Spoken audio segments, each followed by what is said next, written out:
Minister थे, हरियाणा के हमारे सीएम थे, एग्रीकल्चर मिनिस्टर थे और मैं भी था। वहाँ इन्होंने कुरुक्षेत्र यूनिवर्सिटी में एक ऐसा गुरुकुल बड़ा अभूतपूर्व इन्होंने बनाया है, जिसमें मैं इनका लाइफ का पूरा जीवन का बता रहा हूँ कि एक कोठरे से इन्होंने अपना गुरुकुल शुरू करा और आज उसमें 7,000 बच्चे हैं। ITI और इसमें जैसे आपका सीकर और झुंझुनू में जो चल रहा है वो इन्होंने वहाँ कर दिया। कुछ लोग जानते हैं, सब नहीं जानते। हम बीकानेर से आए हैं, हमारा निकास नोखा से है। कभी 200-300 साल पहले हम आए थे, हरियाणा में बस गए, चौटाला गांव में बस गए। उसके बाद फिर हरियाणा की राजनीति मेरे पर, असल हम मूल निवासी राजस्थान के हैं। और मेरे ख्याल में कमल जी तो कह ही रहे थे, जो वीरेंद्र सिंह जी, मैं समझता हूँ कि कभी कभार बंग बैल से कभी राजस्थान से ही शायद आप आए होंगे। सबका निकास राजस्थान से हुआ है। पर मैं एक बात कह रहा हूँ, आप इसे अदरवाइज नहीं लेना। हरियाणा में जाट 23.5 है, पंजाब में जाट 24.7 है और राजस्थान में जाट 27% है। हमारे यहाँ चौधरी बंसीलाल 10 साल मुख्यमंत्री रहे, जो देवीलाल 7 साल रहे, ओम प्रकाश जी 6 साल रहे, हुड्डा साहब 10 साल रहे। पंजाब में तो बढ़ता ही जाट मुख्यमंत्री है, पर राजस्थान में पता नहीं अब तक जाट को ये ताकत क्यों नहीं मिली। मैं 27% कह रहा हूँ। थोड़ा सा आप भी इस बात पे गौर करें। राजनीतिक इतिहास के साथ सब इतिहास लिखा जाता है।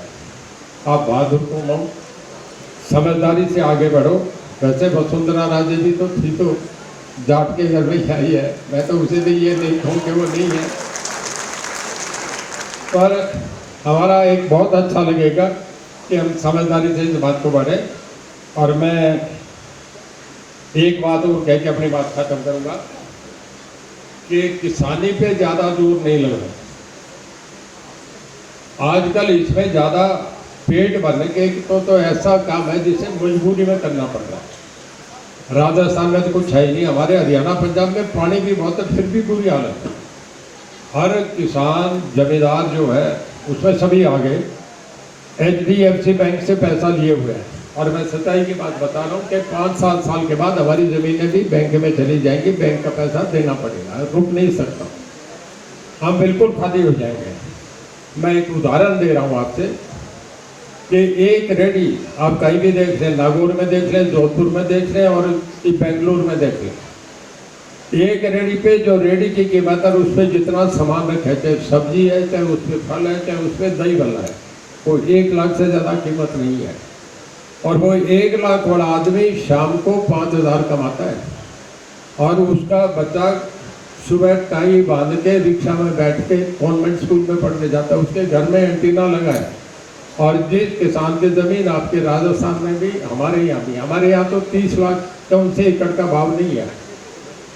1 एकड़ ज़मीन मैं कर्नाटक में भी अगर कहूँ, राजस्थान, क्योंकि राजस्थान में तो थोड़ा सा सस्ती है होती है, पर अगर बाकी जगह देखें तो 25-30 से कम भाव नहीं। 4 एकड़ ज़मीन 1 करोड़ की है। उसके बच्चे की ये हालत है कि स्कूल में फीस दिए बिना उसका नाम कट जाता है। जो 1 करोड़ का मालिक है उसकी हालत है। और उसके जब बच्चा अगली क्लास में जाता है तो पहले वाली किताबें जो पुराने स्टूडेंट से 30% रेट पे लेके अपनी स्टडी शुरू करता है। घर में नई किताबें नहीं खरीद सकता। और घर में लड़की आती है तो 1,000 रुपये अगर लेके उस लड़की को कपड़ा देना है तो उसे 4 रुपये 3 रुपये मुँह मांगे ब्याज पे लेना पड़ता है। ये हालत है। ये सच्चाई की बात कर रहा हूँ। तो मैं ये कह रहा हूँ कि खेती से या तो महामहिम साहब की बात मान लो, ऑर्गेनिक पे आ जाओ, और या फिर खेती से बिजनेस में आओ। मैं सैन फ्रांसिस्को का एक उदाहरण दे रहा हूँ। डॉक्टर राज सिंह दैया है, NRI में, शायद वो भी आए थे पिछली बार जब संसद वहाँ हुई थी विज्ञान भवन में। वो सैन फ्रांसिस्को में मैं गया था।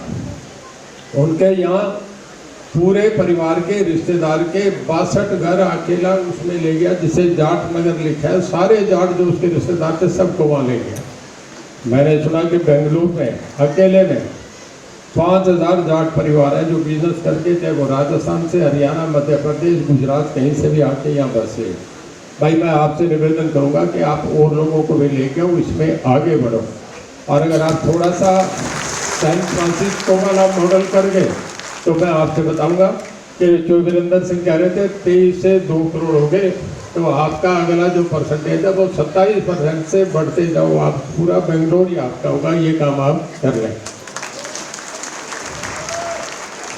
दूसरा, मैं आखिर में एक बात आपसे कह के अपनी बात समाप्त करूंगा कि बहुत मेहनत कर रहे हैं ये बच्चे, इन्हें आगे बढ़ाना चाहिए। इन्होंने कहा कि हम पैसा करने तो इकट्ठा नहीं आए, पर आज के काम में बिना पैसे भी काम नहीं चलता। अगर आप कहीं भीड़ रैली थी, भीड़ थी 7-8 लाख की, और भीड़ जब सारा समाप्त हो गया, रात को जब हम खाना खाने लगे तो जो वीरेंद्र सिंह है, जो वीरेंद्र सिंह उन्हें जानते हैं, वो हमारे IPM मिनिस्टर थे, अब नहीं आज दुनिया में। जो साहब ने उन्हें मुझे बुला लिया अंदर, जब सब लोग चले गए। NTR हेगड़े भी बैठे थे हरियाणा भवन, कहने लगे भी बताओ क्या कहते हैं रैली के लिए, लोगों के क्या कमेंट्स हैं। जो वीरेंद्र सिंह कहने लगे कि NTR हेगड़े की बात बता रहा हूँ। वो अभी कह रहे थे कि भाई सम्मेलन तो हम भी बहुत बड़ा करते हैं। मैंने हेगड़े साहब का यहाँ आपके जनता पार्टी जब विलय हुआ था तो मैं उस दिन था, ये 89-88 की बात है, आपके यहाँ हेगड़े साहब का सम्मेलन था, सारा जनता दल यहाँ बना था। पर NTR हेगड़े कहने लगे कि हमारे यहाँ, आपके यहाँ हेगड़े जब बोल रहे थे तो सीटियाँ बज रही थी, और जब NTR साहब बोलते तो सीटियाँ बजती हैं। पर वो कहने लगे कि NTR हेगड़े ये कहने लगे कि हमारे लोग तो सीटी बजाते हैं, पर ये हरियाणा के लोग जब इकट्ठे होता है, बोले इनका नारा जिंदाबाद मुर्दाबाद, धोती का एक तरफ से पकड़ लेंगे, दूसरा हाथ नीचे नहीं आएगा जब तक उनको जिंदा नहीं करते। बोले इतना शोर कहीं भी नहीं होता। तो चौधरी साहब कहने लगे, बोले कौम जैसी कौम तो दुनिया में नहीं है, जाट तो जाट है। तो भाई आपकी हमारी कौम का कोई मुकाबला तो नहीं है, पर मैं ये कहूँगा कि समझदार बनो।